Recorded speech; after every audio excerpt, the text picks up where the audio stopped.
सूचित किया कि मां पन्ना जगो, आज मेवाड़ का अस्तित्व खतरे में है। बनवीर अपनी तलवार लेकर के उदय सिंह को मारने के लिए चल पड़ा है। ऐसे समय में अब ये तुम्हारे पर है, मेवाड़ का अस्तित्व कैसे बचे। इतनी सी बात सुन करके पन्ना के दिमाग पे आया, मैं इस उदय सिंह को कैसे सुरक्षित निकाल सकती हूँ।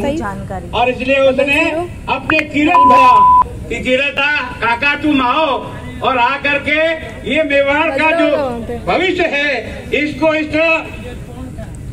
ये जो अपना फल का टोकरा है इसमें इसको बिठाती हूँ और ऊपर पत्तल और चूने डाल देती हूँ, तुम लेकर के इसको सुरक्षित निकल जाओ।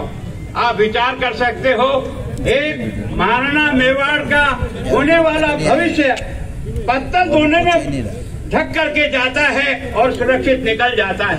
और बनवीर आता है और जब पूछता है पन्ना कहाँ है उदय सिंह, तो पन्ना अपनी छाती पर पत्थर रखकर कहती है ये सो रहा है। और उसी समय बनवीर ने उसको 2 टुकड़े कर डाले। मैं सोचता हूँ एक माँ के सामने उसके बच्चे का 2 टुकड़ा, दुनिया के अब तक के इतिहास में हमने देखा पशु पक्षी भी अपनी बेटी और अपने औलाद के लिए अपनी जान कुर्बान कर देते हैं, लेकिन मेवाड़ की शान की रक्षा के लिए, भविष्य की रक्षा के लिए एक साधारण महिला जिसका नाम पन्ना धाय का बलिदान है, उसने अपने हृदय के टुकड़े को 2 टुकड़े होते हुए देखा।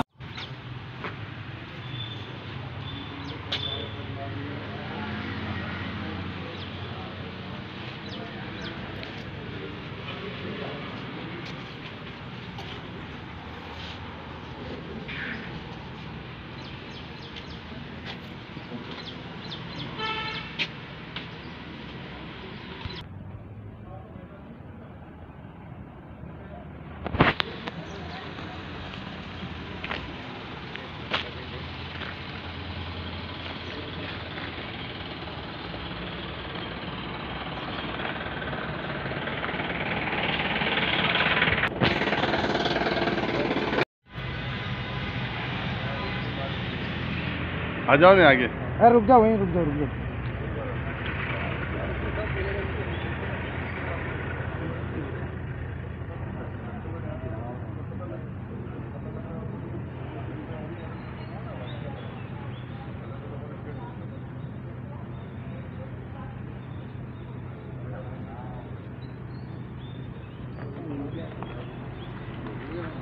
ठीक रुक जा। नहीं सही है। जी साहब, आपका नाम बताओ, किस तरह की मांग है और आज थाने पहुंचे हो, क्या बात?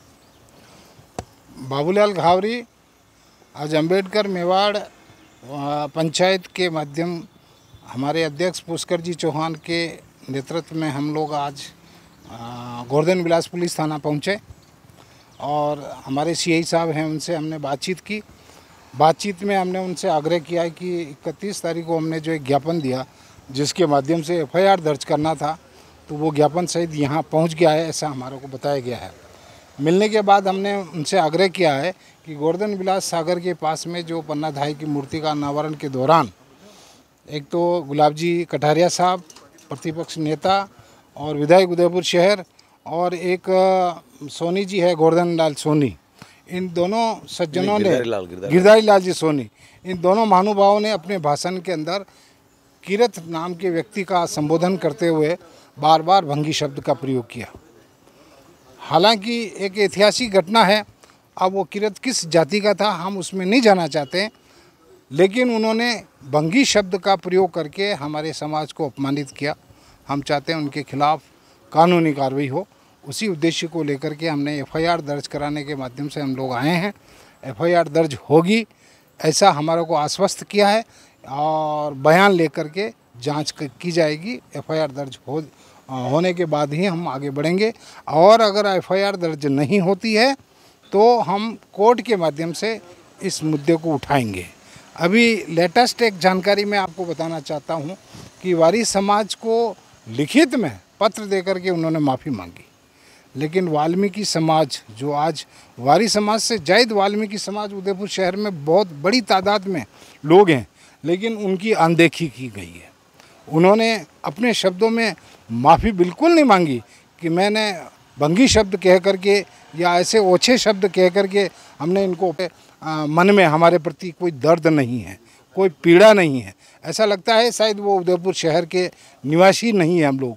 हम यहाँ यन केन प्रकेन उदयपुर शहर में अगर विधायक लंबे समय से बने हुए हैं तो कटारिया साहब आप मान जाइए, ये हमारे वाल्मीकि समाज की वोटों की मेहरबानी है, उसकी वजह से हम बने हैं। लेकिन अब मैं आपको निवेदन करना चाहता हूँ कि अब कभी आप उदयपुर शहर से जीत करके बताना। सदस्यता भी बर्खास्त कराएंगे, लेकिन जब तक आप बर्खास्त नहीं होते तब तक हमारा संघर्ष जारी रहेगा। कल देश के रक्षा मंत्री जी की उपस्थिति में उदयपुर में पन्नाधाय की एक विशाल प्रतिमा का लोकार्पण हुआ। इसमें एक तरफ उदय सिंह जी हैं और एक तरफ चंदन है। उन दोनों के बलिदानों को तो चित्रित मैंने अपनी भाषण में दोनों के बलिदान को चित्रित किया कि उन्होंने किस प्रकार का मेवाड़ के भविष्य को सुरक्षित करने के लिए अपने दिल के टुकड़े चंदन को भी उन्होंने अपनी आंखों के सामने कटते हुए देखा। लेकिन एक बात जो सामान्यतः जनता के ध्यान में नहीं थी, वो इस उदय सिंह जी को सुरक्षित ले जाने वाला अगर कोई था तो कीरत काका था। टोकरे में बिठा कर के झूठी पत्तलें रखकर और सुरक्षित ले जा कर के सुरक्षित स्थान से पहुंचाने का काम किया। ये जो कीरत काका है, ये इतिहासकारों ने भी इसको कीरत भंगी के रूप में लिखा है।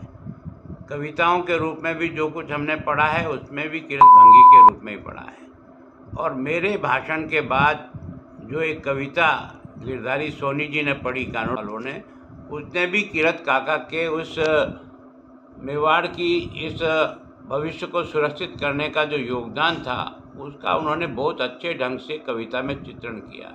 उसमें भी कीरत भंगी का ही कहा है।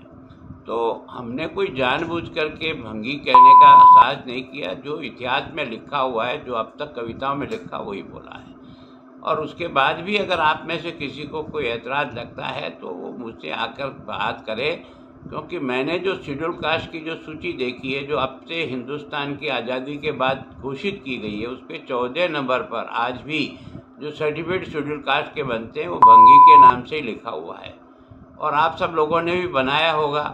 मैं सोचता हूँ अगर आपको इतना ही ज़्यादा इस पर अपना गुस्सा है तो राज्य सरकार को आग्रह करके इस सूची से ही